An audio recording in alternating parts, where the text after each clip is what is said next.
Igbo Ministers Commission, Joint Statement, June 12, 2025.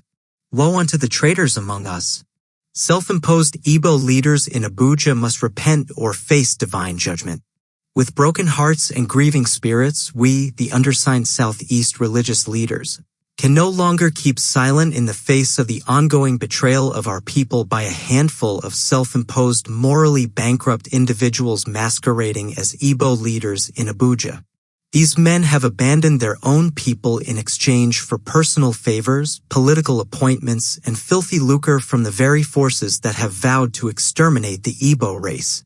The recent massacre of over 100 innocent civilians in Imo State, another bloody chapter in the unfolding tragedy of Igboland, has once again exposed the utter wickedness, complicity, and cowardice of these political merchants.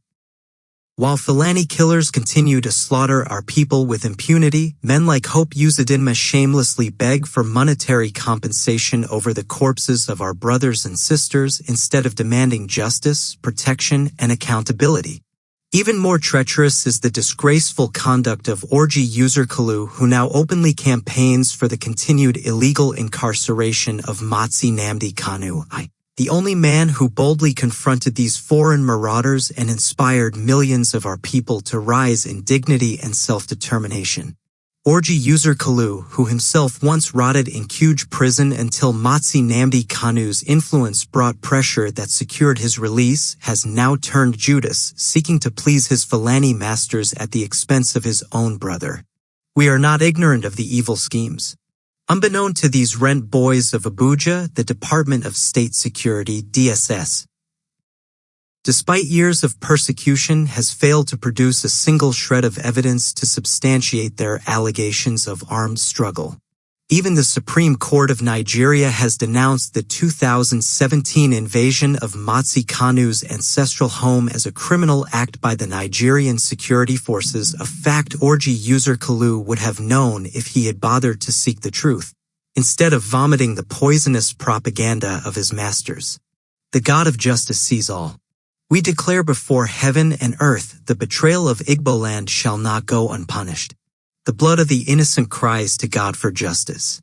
These self-appointed Igbo leaders in Abuja have sold their souls on the altar of avarice, gluttony, and political prostitution.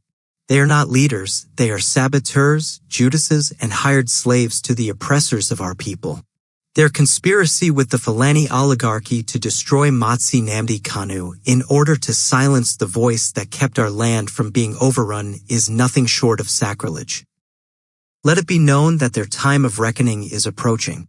They will be summoned to account not only before earthly courts but before the righteous judge who neither sleeps nor slumbers. To Orji user Kalu we say, if you possess any evidence of armed struggle against Matsi Nnamdi Kanu, present it before Justice Omotosho's court. Stop your cowardly backroom lobbying. Stop your disgraceful media propaganda. Posterity will judge your treachery. You may fool men, but you cannot fool God. Our final warning. We call on all true Igbo sons and daughters at home and in the diaspora to resist these Abuja-based collaborators. We call for their complete political, social, and spiritual isolation. We shall pray, fast, and cry out to the Almighty until justice is done and these enemies of our people are exposed and disgraced. Our people must not perish because of the wickedness of a few. If these men do not repent, the Lord himself will fight for the oppressed people of Igboland. Signed, Reverend Tony Uzo Anthony, President of Igbo Ministers Commission. Stay tuned for more update and have a blessed day.